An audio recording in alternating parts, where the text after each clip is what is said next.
Welcome to Movie Recap, a channel dedicated to those addicted to movies. Our focus is to showcase the best recap of your favorite flick. Sit back, grab your popcorn, and get ready to be amazed by Happy Death Day. College student Teresa Gelbman continues to relive the day when she was killed to discover the identity of her murderer. Spoilers ahead.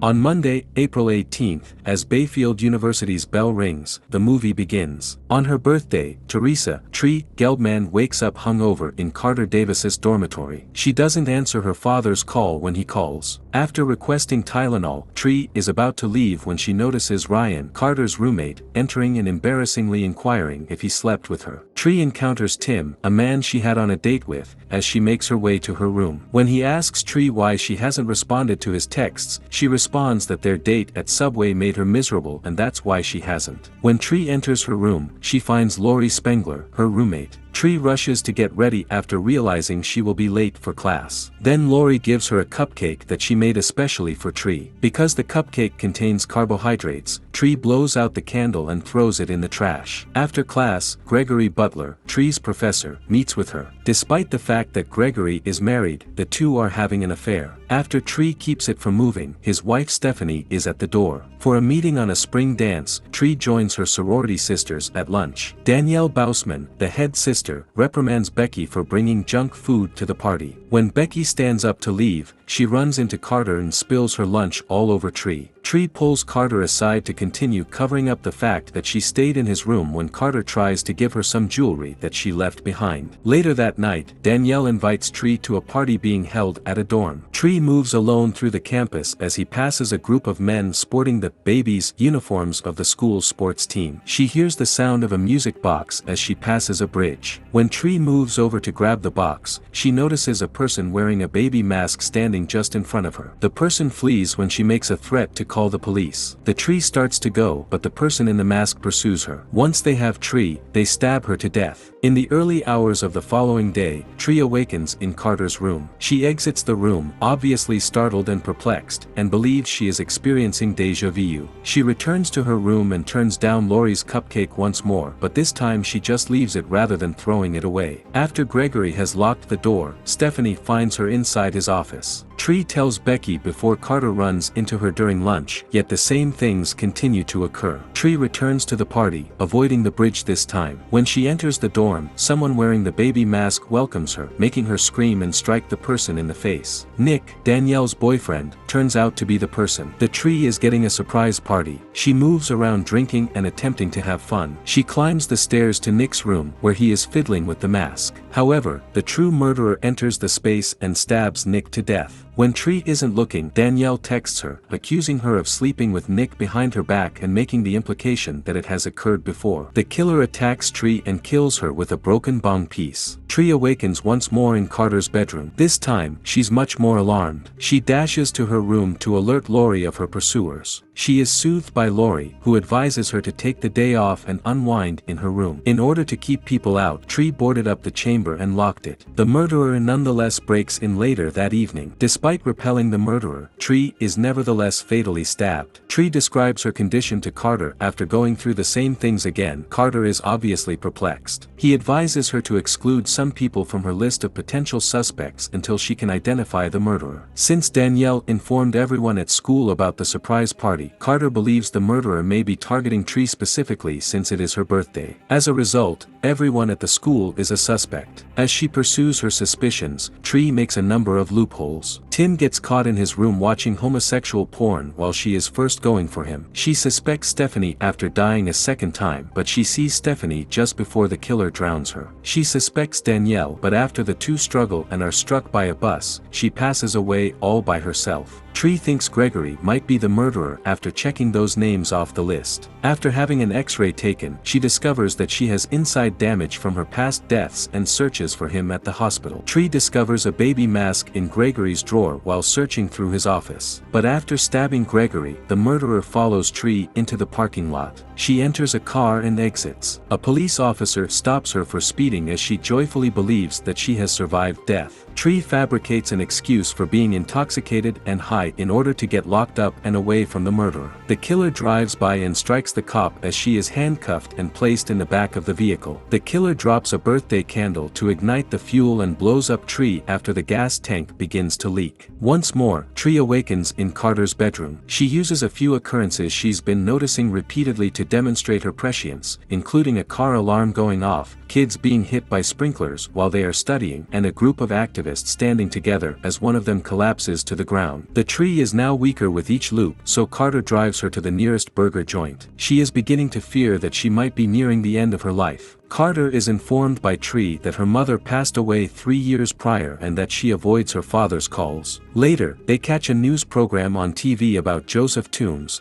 a serial killer with a history of preying on young women. Tree thinks she can finally stop him because she thinks he is the murderer. To stop Toombs, Tree and Carter sprint to the hospital, but he has already murdered the security man and fled. Tree tries to flee the Toombs by grabbing a fire axe. The Tree is shielded by Carter, but Toombs snaps his neck. While Tree is able to take down Toombs, she understands that Carter will remain dead if she is unable to halt the loops. Before Toombs can reach her, she runs to the top of the bell tower, where she hangs herself while vowing to soon track down Toombs. The Tree has a better attitude as it begins the new loop. Carter is cordially greeted by her, the pupils are warned about the sprinklers, and Lori is greeted with friendliness as she enters her room. When Tim approaches her, she sweetly informs him that she is aware of his dislike of girls and that he ought to be allowed to love whoever he truly desires. When Tree enters Gregory's class, she interrupts his lecture to pull him aside and tell him that she is ending their relationship and dropping his class. Tree arrives at the lunch meeting with a platter of fast food, which he proudly consumes. Tree refuses to let Becky go despite Danielle's attempts to make her leave and instead takes Becky's chocolate milk to humiliate Danielle by pouring it on her head. When Carter returns Tree's jewels, she gives him a public kiss in front of the other sisters. Carter is then invited to celebrate her birthday with her later that evening. Together with her father David, Tree heads to lunch. Since her mother passed away, she says it has been difficult to be around him, but she also tells him she loves him and is sorry for hurting him. To lighten the mood, the two start laughing before sitting down to lunch. In order to pursue Toombs, Tree gets ready. Before telling him to go seek backup, she approaches the security man with a knife and snatches his gun. Then, while pretending to be asleep, Tree enters Toombs' room and points the gun at him. Although she failed to remove the safety, she attempted to shoot him. Toombs stands up and confronts Tree, throwing her against the wall with great force. When a short blackout is meant to happen, Tree then remembers, and it does so just in time for her to get out of Toombs' line of sight. Toombs is shot dead by her after she reappears behind him and removes the safety. Tree eats the cupcake Lori made her after she blows it out and makes a wish, and they spend the rest of the evening together. Tree regains consciousness in Carter's room. Playing is the birthday ringtone. The 18th is still Monday. She wonders how she could still be caught in the cycle as she feels irritated and confused. Lori offers her the cupcake once again as she rushes to her room to find her. Tree turns it down and claims she ate it the night before, but then she feels it hit her. The cupcake was poisoned from the start, which is why she passed away while she was sleeping. She realizes Lori was the murderer the entire time because she had never eaten the cupcake before. Due to Toombs' past and the fact that Lori works at the hospital, she is able to let him out and make it appear as though he killed Tree. Tree discovers the baby mask on Lori's desk, which serves to emphasize the point even more. The Tree tries to coerce Lori into eating the cupcake and even makes the police aware of it. The truth is revealed by Lori, who calls Tree an idiotic wench and admits that the whole thing was because a guy she likes was more interested in her than Tree. As Lori attempts to put an end to Tree once and for all, the two start to fight. Lori has Tree pinned to the bed when Danielle enters the room, but Tree is able to grab the cupcake and ram it right into Lori's mouth. In order to send Lori flying out the window to her death, Tree then leaps up and snatches the ceiling lamp. Danielle conducts an interview only for the purpose of publicity as Tree and Carter watch the news coverage about the incident in a diner. Tree is unaware of Groundhog Day or Bill Murray, which Carter starts to mention as a comparison to her predicament. Tree awakens to the same birthday ringtone. Carter presents herself as a recent morning hangover. The Tree begins to panic until Carter tells her that he was simply playing a joke on her and that it is actually Tuesday, November 19th. Ryan tries to enter the room again, but they laugh about it and push him out before they resume kissing. We really hope you enjoyed today's recap of Happy Death Day. Please leave a comment below on what you loved about the movie and why. Be sure to like the video and please don't forget to support our channel by subscribing so you don't miss any amazing content. Until next time, lights, camera, action. We look forward to seeing you in our next video.